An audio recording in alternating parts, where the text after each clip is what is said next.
What's going on, Boulder? We have some wonderful, phenomenal young men up here that we want to join this. So we got some fun stories to talk about today around the Buffs and Coach Prime. We've been talking about over the last few days, last few videos around the NFL. And that is still something that's heating up. We don't know what direction it's going to go. So we're in a wait and see mode. But there is some good news within Coach Prime there at Colorado and some stuff that he's excited about. So we want to dive into that. Some things that really made Colorado fans proud.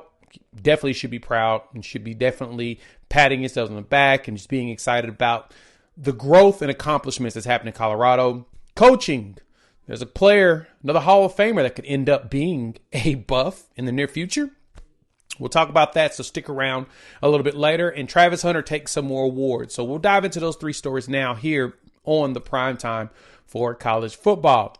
So first story here we've got to talk about is what got Coach Prime excited. So checked out my guy Dukes. Hopefully you've been looking at Philip Dukes over there, Dukes the Scoop, here on YouTube as he's getting things going. He got his Colorado, the CU Flex. He's got his scoop on CU over there on his channel. So he's been doing some work to provide you guys some inside content. So check him out. Show him some love. He's one of my top sources, one of the best people out there working the game. And so, but he was talking about all the hoopla around the NFL. And he said that he took a phone call from Coach Prime.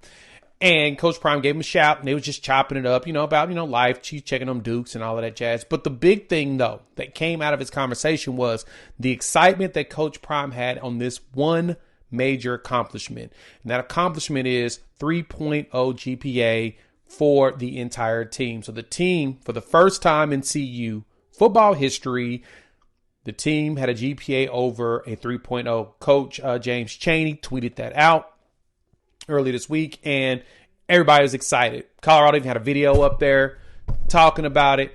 And so all that excitement that came from that is something that Buffs fans and everybody should be stoked, because that's huge. I don't think people understand just how much of a challenge it truly is for a program, not just Colorado, but any of them out there, to be able to get all of the players aligned in that capacity to push out those type of GPAs while balancing school and the demands of practice.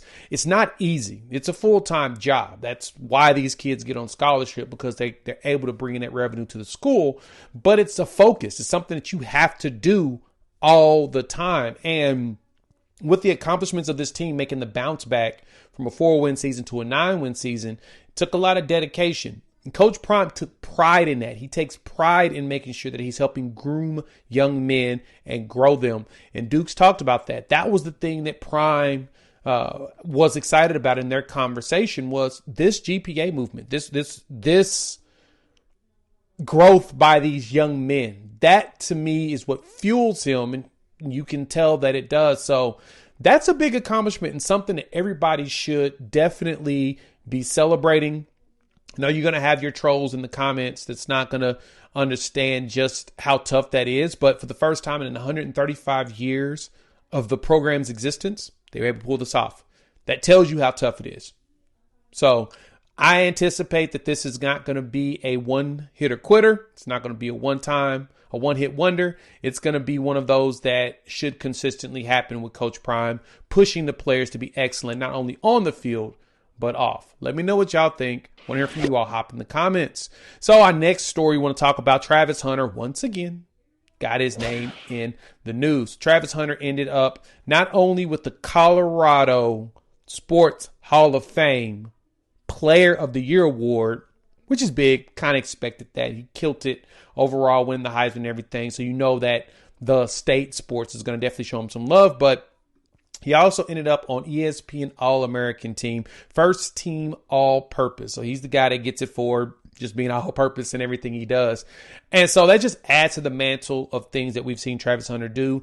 I don't know if we're going to see another Travis Hunter in this world, but you're going to have a lot of players trying to emulate it. And what's going to be fascinating more than anything is seeing who can actually even get close to what he did, because it takes a substantial amount of dedication to the game to be able to play both sides of the ball at a high level and perform.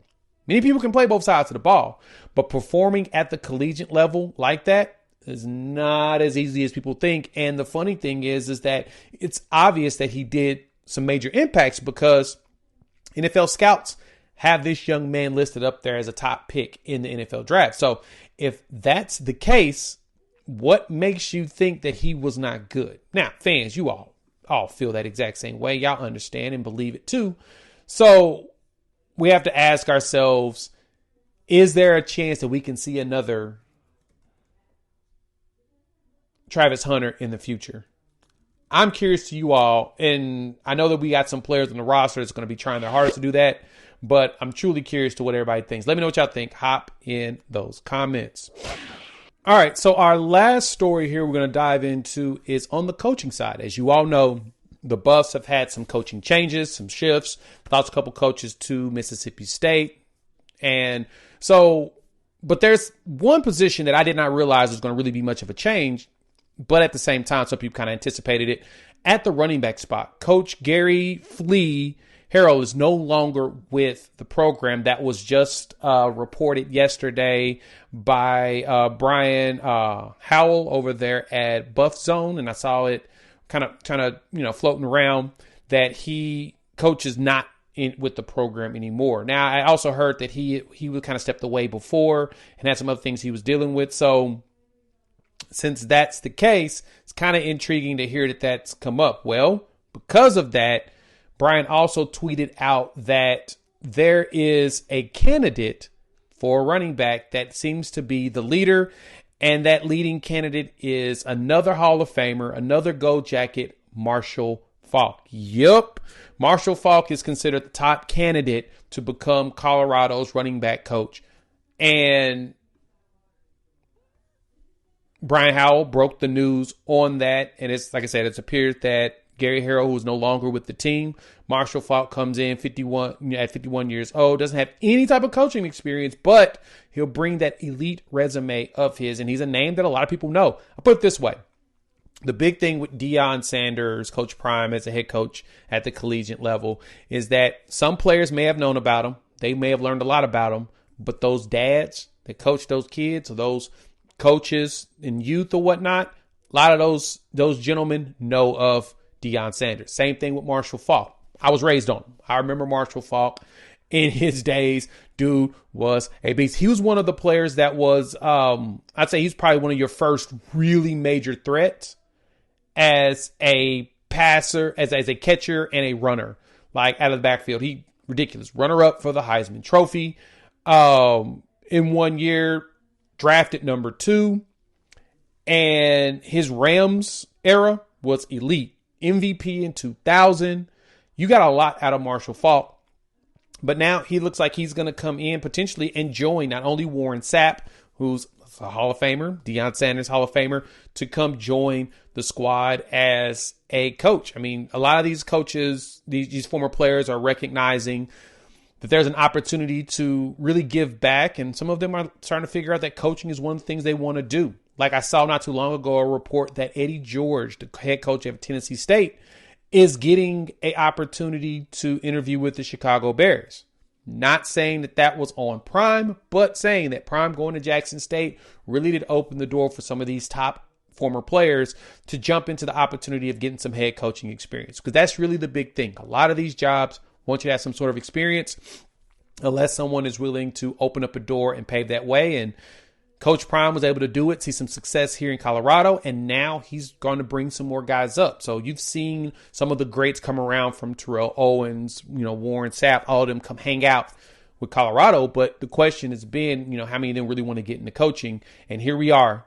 Marshall Faulk could be that guy. Now, our guy Dukes also did a video on that. I got a link in the description below around that for you to check out. And he talked about what Marshall Faulk could mean for this team. And I'm going to be honest, it's a banger. Go watch that video. I won't spoil most of that. But if Colorado's able to pull this off, bring in another Hall of Famer, man, I think that this is something that can be grown into something even bigger over time. So as he's building out his staff, I feel more and more confident that he's going to stick around in Colorado. I don't see him going to the NFL, but I'm not going to lie to you and say that those talks aren't happening. I just don't think it's going to end up being that way. So Let me know what y'all think. Hop in those comments. I want to hear your thoughts. How you feel about Prime bringing in another Hall of Famer and building around this staff? I'm waiting to see if he goes snatches up another offensive line coach that is a former Hall of Famer. But as of right now, it appears that the big thing for them is they've got a couple of coaches that are going to be running internally and kind of like a co-O line set up, and they may not have somebody that they will bring in yet. I've seen a few names float around as candidates, but we'll see if any interviews go down and if that moves forward. We'll definitely talk about it here whenever we get an update. So, all right, check out the last video. Me and TJ was talking about the potential for Coach Prime and, coaching in the NFL as well as, coaching in maybe another sport. First one to ever do it. Check that video up here. We talked about it. Make sure you subscribe, hit the like, subscribe, and bell notification to join the family. And we'll talk to you all soon.